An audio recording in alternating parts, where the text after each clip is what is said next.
ዋሃብያዎች የሱፊዎችን ዋና ዋና የሚባሉ አሊሞችን መስጊዳቸው ውስጥ እያረዷቸው ነው። ደጋግመን ዋሃብያ ገዳይ ነው፣ አራጅ ነው፣ እየተደራጁ ነው ብለን ደጋግመን እያሳየናችሁ ነው። ይህንን እንዳንጠፋ በሚያደርገን መንገድ አንዘጋጅ። ዝም ብሎ በአፍ ብቻ አንጠፋ።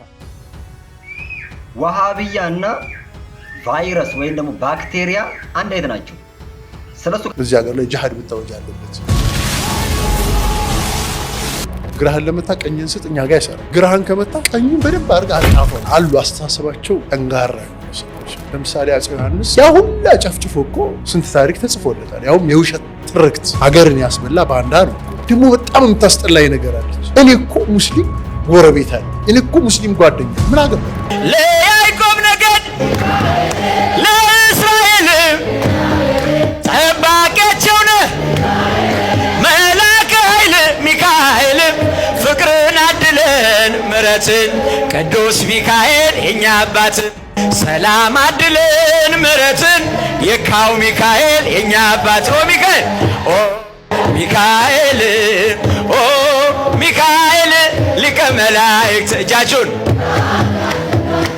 እንዳንሞት ፈጥነ ተራዳን ናዝናን በእውነት ነጸብራቃዊ ተክኖ ልብስ ሐመል ማለው አይኑ ዘርግ ፍቅርን አድለን ምሕረትን ጎላው ሚካኤል የኛ አባት ሰላም አድለን ምሕረትን አዲሱ ሚካኤል የኛ አባት ኦ ሚካኤል ኦ ሚካኤል ኦ ሚካኤል ሊቀመጥ እህቶች እጃችሁን ለመላኩ ለገናናው መልአክ ለቅዱስ ሚካኤል።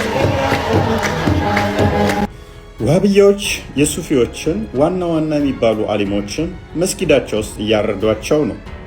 ደጋግመን ዋሃብያ ገዳይ ነው፣ አራጅ ነው፣ እየተደራጁ ነው ብለን ደጋግመን እያሳየናችሁ ነው። ይህንን ኡስታዝ ሚለውን ስሙ። 4 ዑለማዎች በዋሃብዮች የተገደሉ በእኛ አካባቢ ማለት ነው። በምስራቅ ሐረርጌ በጨለንቆ ወረዳ የሚባለው ቦታ የታወቀ ነው። ኦሮሚያ ያውቀዋል፣ ሶማሌ ክልል ያውቀዋል። ከዛ 4 ዑለማዎች ትላልቆች በሸዋል ወር ከሐዲራም ተባርሮ በድንጋይ እንደማንኛውም በሰው ሳይሆን አውሬም እንደዛ አይገደልም። በድንጋይ ተጨፍጭፎ ሲገደል አይተናል። መንግስትም ይመሰክራል። ይሄ ሁሉ ችለት እስቲ ቆይ መንግስት አንድ ሁኑ እያለ ስለሆነ ሸሪዓችን እንደዚህ ስለምን እስቲ እንሞክራለን ብለን እየታገዝ ነው። አሁን ገንጥሎን ወጡ።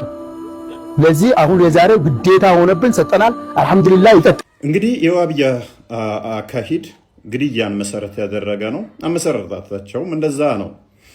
ቅድሚያ በውስጥ ያለውን ጠላት አጥፋ የሚል ስትራቴጂ ያላቸው ሱፊውን ካጠፉ በኋላ አይሁድና ክርስቲያኖችን ቀጣይ ማጥፋት እንዳለባቸው ኪታቦቻቸው ይናገራሉ። ይሄ ኡስታዝ ሚለውን ስሙት ያልኩትን ካከፈሩን በኋላ ያወጁብን ሐርብን ደግሞ ኮፒውን ያመጣንላችሁ መጅሙዓቱ አልመጅሙዕ አልሙፊድ የተባለ ኪታባቸው ላይ የዋሃብያዎች ኪታብ ነው። ምን ይላል? አዩሃል ሙስሊሙን ይላል። እናንተ ሙስሊሞች ሆይ ላ የንፈዑ ኢስላሙኩም እስልምናችሁ እኮ አይጠቅማችሁም ይላቸዋል። አብረውት ያሉትን ሰዎች ነው ሙስሊም ብሎ የሚጠራቸው። አዩሃል ዋሃብያ ማለት ነው። እናንተ ዋሃብዮች እያላቸው ኢላ ኢዛ አዕለንቱም ልሐርበ ሻዕዋአ على هذه الطرق የሱፊያዎች ጠሪቃዎች ላይ ግልጽ ጦርነት እስካላወጃችሁ ድረስ በሁሉም መልኩ እነሱ ላይ ጦርነት እስካላወጃችሁ ኢማናችሁ አይጠቅማችሁም ይላል። ወቀضيتم عليها ሙሉ ለሙሉ እስካላጠፋችኋቸው ድረስ ይላል። እነሱ እስካላጠፋችሁ ኢስላማችሁም አይጠቅማችሁም ይላል። فأخرجتموها من بين جنوبكم ከጎናችሁ እስካላራቃችኋቸው እስካላስወጣችኋቸው ድረስ ومن قلوبكم ከልቦቻቸው እስካላስወጣችኋቸው ومجالسكم ومجامعكم መጅሊሶቻችሁ መሰባሰቢያ ቦታችሁ ላይ ሱፊያን ጠራርጋችሁ ካላስወጣችሁና እነሱን ካላጠፋችሁ ወመሳጂዲኩም ይሄው የተሞከረው ነገር እዚሁ መስጂድ ላይ አይደለም። ከመሳጂዶቻችሁም እንደዚሁ እስካላስወጣችኋቸው ወዘዋያኩም ከዛውያዎቻቸው እስካላስወጣቻቸው ድረስ ኢማናችሁ ትክክል አይሆንም፣ አይጠቅማችሁም አላቸው።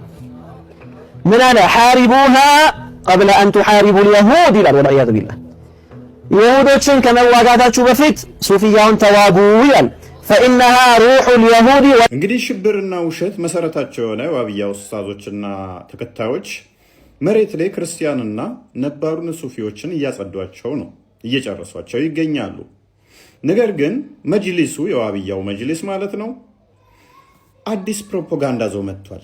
ምንድነው እሱም? ትግራይና አማራ ክልል ሙስሊም እየተበደለ ነው አይነት ስታፍ ሁሉም ሙስሊሞች በአንድ ድምፅ እንዲቆሙላቸው ሀባሹም አብሯቸው እንዲቆም ሐሳቡን ለማስቀየስ ወይንም ደግሞ ሀባሾችን እያጸዷቸው ያለውን ለማዘናጋት ሂጃብ ተገፍተናል የአጼዎቹ ስርዓት ናፋቂዎች ምናምን በሚል ወደዛ ርዕሱ ሽፍት ለማድረግ እየሞከሩ ነው። ሀባሾቹ ግን መጅሊሱ ለኛ ሊሰጠን ይገባል የሚል ጥያቄ እያቀረቡ ነው። ይሄንን ቀድመው የነቁ ያስጠነቀቁ እየተገደሉ ይገኛል። ሁለቱን አስደምጫችኋለሁ። በደንብ እንድታምኑ ሶስተኛ ምስክር ልስጣችሁ።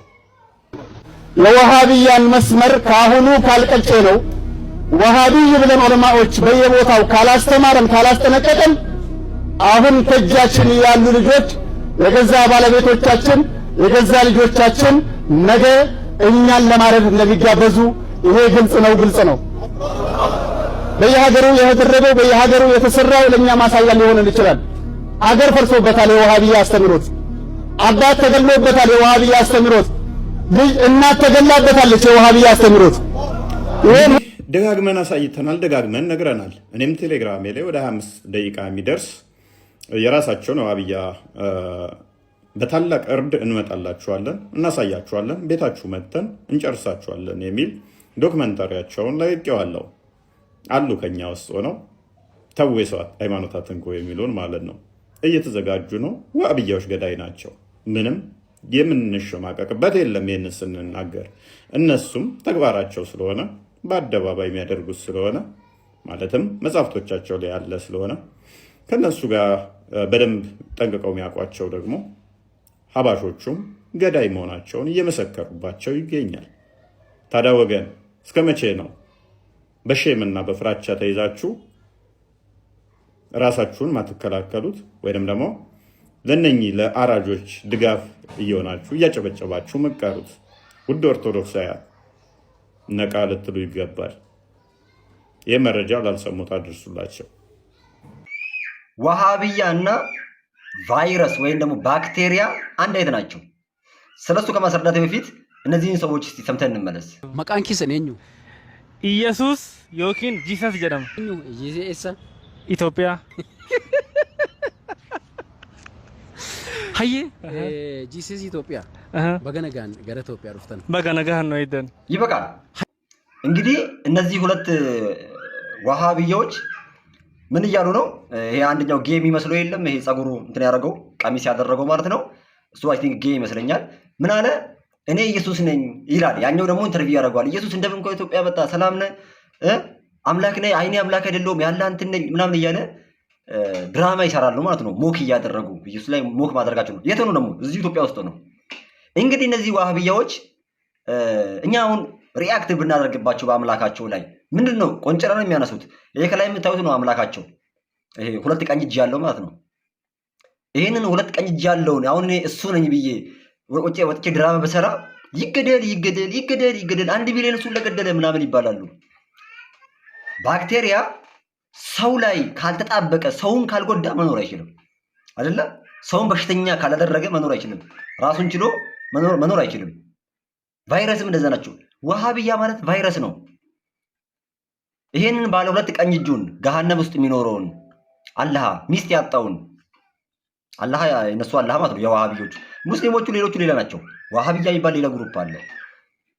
ሌሎቹ ምክንያቱም እንደዚህ ፈጣሪያቸው እንደራሱ እንደዚህ ያምኑ፣ ሙስሊሞቹ እንደዚህ ያምኑ። ወሃቢያ የሚባለው ክንፍ ወይም ደግሞ ሱፊያ የሚባለው ሰለፊ የሚባለው አላህችን እንደዚህ ነው ብለው ያምናሉ። ማታ 9 ሰዓት ላይ ወደዚች 8 ሰዓት ላይ ወደዚች ሰማይ ይመጣል አሉ። አንድ ቀን እስራኤሎች በሚሳኤል እንዳያወርዱት እንጂ ከሰማይ ላይ አርፋችሁ ብትቀመጡ ይሻላችኋል። ስነ ስርዓታችሁን ያዙ።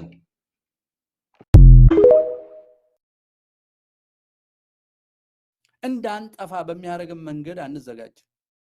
ዝም ብሎ በአፍ ብቻ አንጠፋ። እንደዚህ የሚባል ነገር የለም። አንድ ሻማ አልጠፋም ካለ እኔ እፍ ብሎ መጥፋቱ አይቀር። አልጠፋም ካለ አልጠፋም ማለት ከቻለ የሚያስብ ነገር አድርጌ ልውሰደውና ምን መሆን አለበት? ራሱ መጋረድ አለበት። አልጠፋም ብሎ ዝም ብሎ ሜዳ ላይ ቁጭ ብሎ አልጠፋም ካለ የንፋስ ሽውታ ያጠፋዋል። የኛ ኦርቶዶክሳውያን ካማነት ረጅም ታሪክ ከህገ ልቦና እስከ ክርስትና የተዘረጋውን አምስቱ አያይዘን ማሰብ ስለምንችልና 100% ይሄ ሀገራችን እንደሆነ ስለምና የሆነ ሰው ከሀገራችን ተነስቶ ያጠፋናል ብለን ማሰብ አንችልም። ስነ ልቦናው የለን። ግን ከሐረር እየጠፋ ከአርሲ እየጠፋ እያየን እንኳን አንጠፋም እንላለን። በጣም የምንገርም ሰዎች ነው። ከቁስጥንጥንያ ጠፍቷል፣ ከሶሪያ ጠፍቷል፣ ከሊቢያ ጠፍቷል፣ ከናይጄሪያ ከቀድሞ ካርቴጅ ጠፍቷል። ካሊፌቶቹ ሲያጠፉ ነው የኖሩት። እኛ ምን ልዩ ያደርገናል? ክርስቶስ ለሁላችንም ለነሱ ሞቷል። ለሊቢያ እኮ ክርስቲያኖች ሞተው ነበር። የታለ ጥቁሩ? ግብጽ በሙሉ አጥፍተውት እኮ ነው ነጭ አረቦቹ የሰፈሩት። የታለ ጥቁሩ? የለም። አልፎ አልፎ አሉ ኮፕቲኮች የድሮቹ። ቋንቋቸው ራሱ የቤተክርስቲያን ሰው ብቻ ነው፣ የድሮ ሰው የገዳማውያን ናቸው የሚያውቁት። ቅብጥ ጠፍቶ የጸሎት መጽሐፎች አሁን ወደ አረብኛ የተተረጎሙ ነው ከቅብጥ። እንጠፋለን። ስለዚህ አንጠፋም የሚል ዝግጅት የሌለው ደካማ ጎን ያለ መረጃ በፍጹም አልናገርም። በፍጹም ማለት ነው። ምንም እንትን አትበሉ። አሁን ችግር የሆነብን ምንድነው? እሱ አለላቂ በጣም አስቸገረ። ቻሌንጅ እያደረገን ያለው ምንድነው? አሁን ሀባሾቹን ጋር መጥተው እያያችሁ ነው ቪዲዮ ስንሰራ ራሱ ዋብያዎቹ ምን አልገዳይ እንደሆኑ እስካገለን እስካጨረሰ እስካላጸዳን ድረስ እስልምናችን የለም የሚል መጽሐፍቶቻቸውን እያነበቡ ነው። ሀባሾቹም ካያችሁ ዋብያዎችን የኛው ይመጣና ጂሃድ ነው ጦርነት ላይ ነው ይሉሃል ማለት ነው። እንዴት ብለህ ታስረዳለህ ይሄንን? አሁን ስንት ከጠጅ ቤት ይመጣና ቲክቶክ ላይ ይመጣል።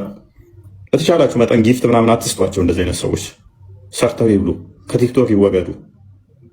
ቤተሰብ እየተራበ እየተቸገረ ነው። በተለያየ ቦታ ላይ በጦርነት እየረገፉ ነው ኦርቶዶክሳውያን። እዚህ አንበሳ እያልክ ታወርድለታለህ። ከዛ ኪሱ ሞላ ሲል ኦርቶዶክስ ነው መልሶ የሚሰድበው። እነኛ በጣም ዋይዝ ናቸው። መሬት የወረደ ስራ ነው የሚሰሩት። ጌመሮች ነው ያቸው። አብዛኞቹ ቀፋይ እምነቱ ሲነካ ደንታቸው ያልሆነ ናቸው የኛዎቹ። እነኛ ፖለቲካው ላይ ያሉት ፖለቲከኞቹ እንኳን ሳይቀር እምነታቸው ትንሽ ስትነካ እንዴት እንደሚሆኑ ይኸው ሰሞኑን ነው ሁለቱን ሰንጥቀናቸዋል። ሀባሹና ዋብያን ግልጽ አድርገን ሰንጥቀናቸዋል። እያጭበረበሩ አንድ ነን በሚል እንደሚሉበትም እያሳየን ነው። ዋብዮቹ ምን ያህል እየተዘጋጁ እንደሆነ ትናንት ወዲያ ነው ትናንት የለቀቁ ቪዲዮ ቴሌግራም ላይ አይታችሁታል ብዬ አስባለሁ። ልጆች ወደ ቲክቶክም እያመጡ እየቆራረጡት አይቻለሁ። ወደ 25 ደቂቃ እዩት። በታላቅ እርድ እንመጣላችኋለን፣ እናርዳችኋለን፣ ቤታችሁን እንመጣላችኋለን እያሉ ነው እየተዘጋጁ ያሉት። እሷ ትንሿ ነች። ወደ ጨለንቆ ሐረር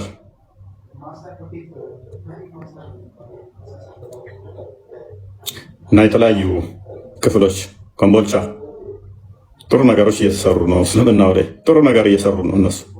ጥሩ ነገር ለእስልምናው ማለት ነው። እየተደራጁ ነው። በጥሩ ሁኔታ እየሰሩ ነው። መረጃዎቻቸው አሉ። ወጣቶችን መልምለው አሰልጥነው እያንዳንዷን ነገር ማለት ነው ምን ማድረግ እንዳለባቸው። ከዛ ምን ያደርጋሉ? የራሳቸውን የአባሾችን ኡስታዞች ይገሉና ከክርስቲያኑ ጋር ያባላሉ። የሆነ ቦታ ላይ ጽድት ያደርጋሉ ክርስቲያንን 20-30 ክርስቲያን ይገሉና ሌላ ቦታ ላይ አንድ ሙስሊም ይገሉና ተገደልን ብለው ያንተን ጩኸት ይቀሙሃል። አሁንም ኦርቶዶክሳውያኑ አልገባቸው። ሀባሹ መሞት አለበት ተብለው ስለሚያምኑ አብያሾቹን የሚገሏቸዋል። አሁንም ግን ኦርቶዶክሳውያኑ ለነሱ አጨብጫቢ ነው፣ ለነሱ አሸርጋጅ ነው። በጣም አስቸጋሪ ነው። ይሄ የአዚም መንፈስ እስካለቀቃችሁ ድረስ ሉክ አሁን የሰሞኑን መግለጫ ዩት የአጂ ቱፋን መግለጫ ዩት አባሾቹ ጨለንቆ ላይ ብቻ ወደ 4 ኡስታዞቻቸውን ገደሉባቸው፣ ዋብያዎቹ ማለት ነው። በተለያዩ ቦታ ላይ አባሾቹ መስጊዶቻቸውን ነጠቋቸው። ልክ ክሌም ሲያደርጉ አትግደሉን ማለት ሲጀምሩ ከዚህም ጫና ሲመጣባቸው ዋብያዎቹ ምን መዘዙ? ትግራይ ክልልና አማራ ክልል ላይ እስልምና እየተበደለ ነው የሚል ካርድ መዘዙ። ለምን ይህንን ካርድ የመዘዙት ይመስላችኋል? ሀባሽና ዋብያውን ተበድለሃል፣ የአፄው ስርዓት የሚኒሊክ ምናምን እያሉ መጡ። ለምንድን ነው ይመስላችኋል? ስለምን አፄ ታሪክ ነው የምታወራው? ስለምን ሚኒሊክ ነው የምታወራው? አሁን ለምንድን ነው ይህንን ቀይ መስመር እንትን ካርድ የሳቡት? ምክንያቱም ሀባሹ ስለተነሳባቸው ዋብያዎቹ ሀባሹን በአንድ ኮረጆ ውስጥ ከተው ምን ለማድረግ አብረው ክርስቲያንን ለመምታት ማለት ነው። ሁለት ነገር ይጠቀማሉ። አንደኛ ክርስቲያንን ከሀባሽ ጋር ሆነው ለመምታት ይጠቅማቸዋል። ሁለተኛ የሀባሾችን ጥያቄ ያዳፍኑበታል።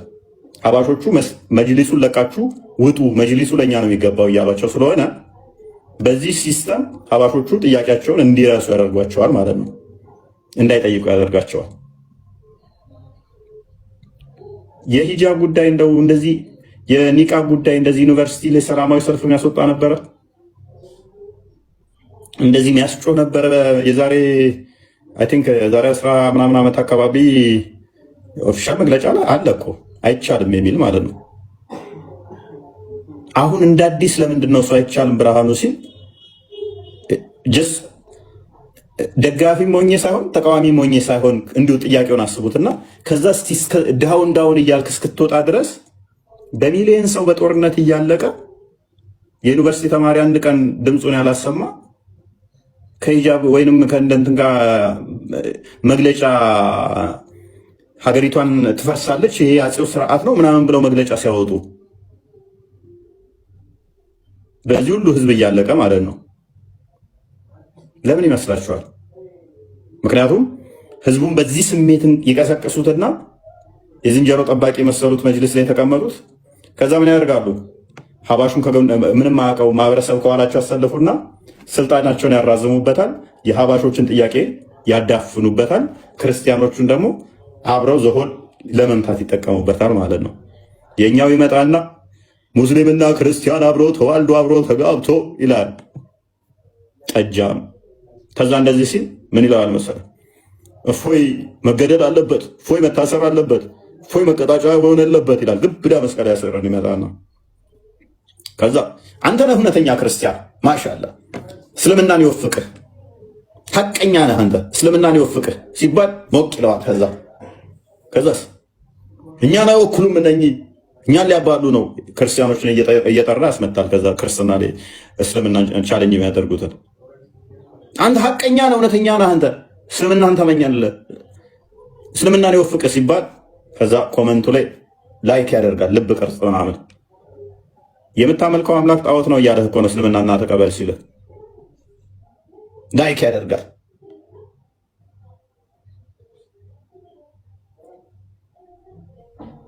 ሄድና እስኪ አንተ የነሱን ሙስሊሞች ክርስትናን እንትን ክርስቶስ ጌታ እንድትል ያርጋ አምላክ እንድትል ያርግ በለው። ከዛ ልብ ቅርጽ ሲያደርግልህ በዚህ መጠን ነው ትውልዱ የላሸቀው። የኛ በዚህ ትውልድ ስለላሸቀ ይሄን መቀስቀስ ማንሳት በጣም አስቸጋሪ ሆነብን ማለት ነው። ቢያገኙ ስጋችንን በሚጥሚጣ ይበሉታል። የኛም ማለት ነው አባሾቹ ታክቲካቸውን አካሄዳቸውን ምናል እንዳከሸፍንባቸው ስለምናውቅ ማለት ነው። ግን አብዛኛዎቹ የኛዎቹ ደንዝዘው ተኝተዋል። ይሄ ሁሉ ሞተር እንዳይመጣባቸው ነበረ ትውልዱ ላይ። ቪዲዮ እንኳን የእርድ ተዘጋጅተውላቸዋል። እንዲህ ሊካሄድ ነው እንዲህ ሊደረግ ነው ብለን ከዓመት በፊት እንኳን አሳይተናቸዋል። አሁን አርሲ በየቦታው የምትገደለው ራሱ ሳይቀር ማለት ነው። እያንዳንዱን አሳይተን ነበረ። በዚህ ቦታ እንደዚህ ዳታዎችን እዘን ማለት ነው በዳታ ጭምር አሳይተናችሁ ነበር። በምን ያህል እቅዳቸው ስንት ዓመት እንደቀረው ምን ያህል እንደቀረው ምን ቀጣይ ምን እንደሚካሄድ አይ ቲንክ ከዓመት በፊት አሳይተናችኋል በዝርዝር ማለት ነው። ያኔ ጸረ ሰላም ጸረ ምናምን ብላችሁ ክርስቲያኑን አብረው ሄደብን ማለት ነው። ወደዳችሁም ጠላችሁ ክርስቲያኑ ይረሳን እንደሆነ ነው እንጂ ዋብያዎች መቼም የማይረሱንን ታሪክ ሰርተንባቸዋል። ግን ወደዱም ጠሉም እስላም አንድ ነው የሚለውን አፍርሰነዋል። ሙስሊም አንድ ነው የሚለውን ተረት ተረት አፍርሰነዋል። ወደዱም ጠሉም ደግሞ እስከ መጨረሻ እንፋለማቸዋለን። ዋብያ የሚባለው አስተምሮ ሌላ ከሱፊው ጋር ተጣብቆ የሚሰሩትን ፕሮፓጋንዳ እንቀብረዋለን። አትሊስት 2 መስጊድ እናደርገዋለን፣ 2 መጅሊስ እናደርገዋለን። እያጭበረበሩ እየዋሹ እየገደሉ የሚቀጥሉበት ታሪክ አይኖርም ማለት ነው። ታሪክ ሆኖ ይቀራል። ደግሞ እናደርገዋለን፣ እናሳካዋለን። ደግሞ በ6 ወራት ምናምን ውስጥ እስልምና አንድ ነው የሚለው መፈክራቸውን እንዴት ዜሮ እንደከተቱ ነው አሳይተናቸዋል። ስለዚህ በተቻላችሁ መጠን ማንን ነው ሰፖርት ማደርገው፣ ከማን ጋር ነው የምቆመው፣ ከማን ጋር ነው ህብረት ማደርገው የሚለውን በደንብ ለዩ። ለሃይማኖታችሁ ያልሆነ ለምናችሁም አይሆናችሁም። በቃ ለሃይማኖት ካልሆነ ለወዳ እንዴት እድሜ ልክን ታድራለህ? ፈረስ አትሁን። እንደ ፈረስ ጋሪ በቃ ዝም ብለህ ተጭነህ ዝም ብለህ አትሂድ። የሆነ ነገር ጭነው አትሂድ። ዝም ብለህ ተጭናችሁ ዝም ብላችሁ አትሂዱ። ስለዚህ በደንብ ጠንቅቃችሁ ማወቅ ነው። ጠንቅቀህ በደንብ ስታውቅ፣ በደንብ ሲገባ፣ በደንብ ስትረዳ ታፍርበትን ነገር አትናገር። ያው በተለያዩ መረጃዎች ከብዙ ሰው ጋር ተጋጭቻለሁ። በቃ የሆነ ወይም አንዳንዴ ዝምታም ጥሩ ነው። ካላወቃችሁ ዝም ማለትም ጥሩ ነው። ምክንያቱም እናንተ ክፍተት በፈጠራችሁ ቁጥር ምንድነው እየተፈጠረብን ያለው?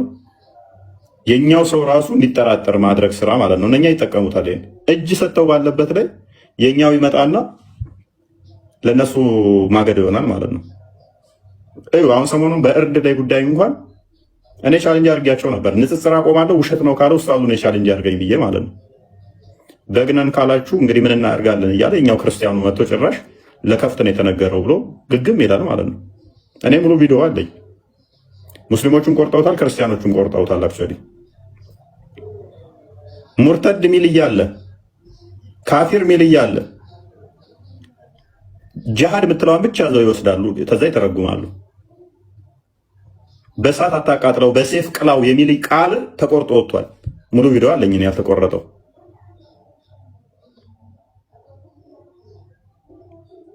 እና አንዳንዴ መረጋጋት። ከዛ ያችን ለማደስ ኡስታዙ ምን አደረገ? ሌላ ቪዲዮ ሰራ። ምን ሚል? እንስሳትን ስታርዱ በደንብ ሳሉ የሚል ቪዲዮ ሰራ። ከዛ እሱን አራገቡት ኛዎቹ። ሁለት የተለያየ ቪዲዮ ማለት ነው።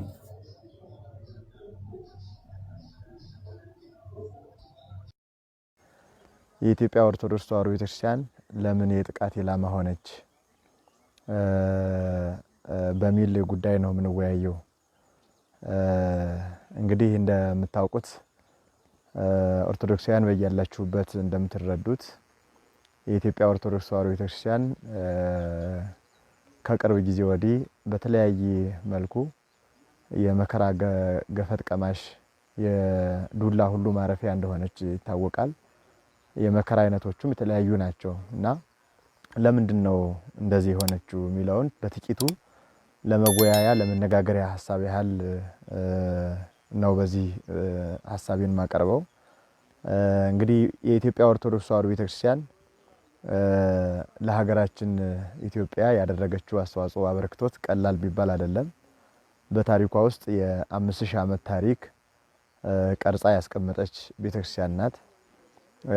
የኢትዮጵያ ኦርቶዶክስ ተዋሕዶ ቤተክርስቲያን እንደ ሀገር እንደ ዓለምም ጭምር ልትኖርና ልትከበር የሚገባት ቤተክርስቲያን እንደሆነች ይታወቃል። ምክንያቱም ፊደልን፣ ስርዓተ ቋንቋን፣ መስተጋብርን፣ ባህልን፣ ወግን፣ እሴትን፣ ሀገር ወዳድነትን፣ ፍቅርን፣ አብሮነትን የመሳሰሉ ነገሮችን አስተዋጽኦ ያደረገችና በሰማይ ያሉ የቅዱሳን ህብረቷ የሆነላት ሰማያዊ መንግስትን የምትናገር የምታስተምር የእግዚአብሔር ቤተሰብ መሆኗ ይታወቃልና እንደ ሀገራችን በስፋት ስናነሳ ከዚህ ከአዲሱ ስርዓተ ዓለም ከ1965 በፊት በነበረው ለብዙ ሺህ ዘመናት በሐዲስ ኪዳንም በብሉይ ኪዳንም በሕገ ልቡናም ነገስታትን ቀርጻ አስተምራ ሀገር እንዲወዱ ህዝብ እንዲያፈቅሩ ታሪክ እንዲሰሩ ፍትህት እንዲያሰፍኑ በማድረግ ስትወጣ የኖረች ቤተክርስቲያን ናት። በሀገር ደረጃ አጠቃላይ ሀገር ቀርጻ ሰርታ የሰጠች ናት። አንድነትን፣ ነፃነትን ከነክብሩ አንድነትን ከነ ምስጢሩ ሰርታ ለትውልድ ያስረከበች ቤተክርስቲያን ናት። በዓለም አቀፍም የምርምር መሰረት የሆኑ መጽሐፎችን በሀገርም እንደዚሁ የሰጠች ቅድስት ቤተክርስቲያን ናት። ብዕር ቀርጸው ብራና ዳምጸው ልጆቿ እሳት የሚተፉ መንፈሳዊ እሳት፣ ምስጢራዊ እሳት፣ ሐሳባዊ ጥበባዊ ፍልስፍናዊ እሳትን የሚተፉ ልጆቿ የተፈላሰፉበት የወጡበት የወረዱበት የድካማቸው ውጤት ነው። እንግዲህ በሀገራችንም በተለያየ መልኩ በቱሪዝም ዘርፍም ብንለው በሌላም ዘርፍ ገቢ ማስገኛ የሆኑት እንደ ዓለም እንደ ሀገር እንኳን ስናነሳ የቤተክርስቲያን ውጤቶች ናቸው። በአጠቃላይ በኪነ ህንፃ፣ በኪነ ጥበብ፣ በስነ ባህል፣ በስነ ግጥም፣ በስነ ቅኔ፣ በስነ ዜማ፣ በማህበረሰብ አንድነት፣ በሀገር ፍቅርና ወዳድነት፣ በወኔ አንድ አድርጋ ጠብቃ የኖረች ቤተክርስቲያን ናት። በዚህ ሁሉ ሀገርን ስታገለግል ኖራለች። እንደ ሰማይ ደግሞ የእግዚአብሔርን መንግስት ስታገለግል የኖረች ሰማያዊት ተስፈኛ ናት።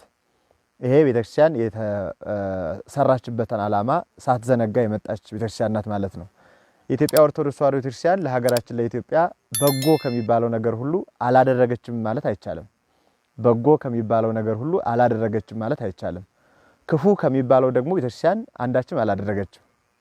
አንዳችም በእውነተኛ በትክክለኛ እውነትን በሚሻ ሰው ብትመረመር ቤተክርስቲያን አንዳችም እንኳ በሰው ላይ ክፉ ጥፋትን ነገር ማድረግ አትችልም፣ አላደረገችም። ዓላማዋም ተልእኮዋም አይደለም። ከዚህ የተነሳ የኢትዮጵያ ቤተክርስቲያን በሀገራችን ያደረገችውን አስተዋጽኦ ሰፍሮ ቆጥሮ ለመናገር በአጭር ጊዜ የሚቻል አይደለም። እንዲህ ናት እንዲያ ናት ሁሉ ለማስፈር እንኳን አጠቃላይ ሁለንተናዋን ለመመርመር ይቅርና አንድ ጉዳይን እንኳን በቤተክርስቲያን ዙሪያ ላይ ይዞ ለመናገር በጣም አያስችልም፣ አያስደፍርም። ምናልባት የኢትዮጵያ ኦርቶዶክስ ቤተክርስቲያንን ከማመስገን ባሻገር የምትታማበት ምንም አይነት አንቀጽ የላትም፣ የሚያሳማት ጉዳይም የላትም። ያደረገችው ሁሉ በጎ ስለሆነ ከዚህ የተነሳ አሁን ባሉን ሂደቶች ስናይ በተለይም ከጣሊያን ወረራ በኋላ በመጣው ርዕዮተ ዓለም ውስጥ ቤተክርስቲያንን ስናያት የጥቃት ኢላማ ሆና ነው የመጣችው። በደርግ 17 ዓመት መከራ ስትቀበል መጥታለች። ከዚያም በኋላ እስካሁን ድረስ ባለው ደግሞ የመከራ ገፈት ቀማሽ ሆናለች። ዛሬም ባለንበት ርዕዮት ውስጥ ደግሞ እንዲሁ ልጆቿ ኦርቶዶክሳውያን በተለያየ መልኩ ይገፋሉ፣ መከራ ይቀበላሉ። ለምንድነው የጥቃት ኢላማ የሆኑት? ክርስቲያኖች በያሉበት ለምንድነው እንዲህ መገፋት የደረሰባቸው? ቤተክርስቲያን ሀገር እንዳልሰራች ባለቤት እንዳልሆነች እንደዚህ ጋር ራሱ መታየት ያቃታት ለምንድነው የሚሉ በክርስቲያኖች ላይ የሚነሱ ጥያቄዎች አሉ። ከክርስትና ውጭ ያለ ሰው ይሄን ማንሳት የሚችለው ጥያቄ ነው። በነገራችን ላይ ታሪክን የሚወድ ትናንትን የሚያውቅ አብሮነትን፣ ፍቅርን፣ ሰላምን የሚሻ ሁሉ የሚያነሳው ነው ማለት ነው። በብዙ መንገድ ጥቃት ኢላማ ሆና መቀጠሏ የታወቀ እንደመሆኑ መጠን ለምንድነው ስንል ዋና ዋና ጉዳዮችን ማንሳት እንችላለን። አንደኛ የኢትዮጵያ ኦርቶዶክስ ተዋሕዶ ቤተክርስቲያን የጥቃት ኢላማ የሆነችው በርዕዮተ ዓለም ውስጥ ቤተክርስቲያን አስፈላጊ ናት የሚል አስተሳሰብ ያለ አይመስልም። በተለይም ይሄንን ሐሳብ ለማንሳት ዓለምን ቀኝ ግዛት ለመግዛት የሚገዙ አካላት መልከታቸው፣ አይዲዮሎጂያቸው አጠቃላይ ለሰው ልጆች የሚሰጡት አስተሳሰብ ክብር፣ እኩልነት፣ ነፃነት ፍትሃዊ አይደለም።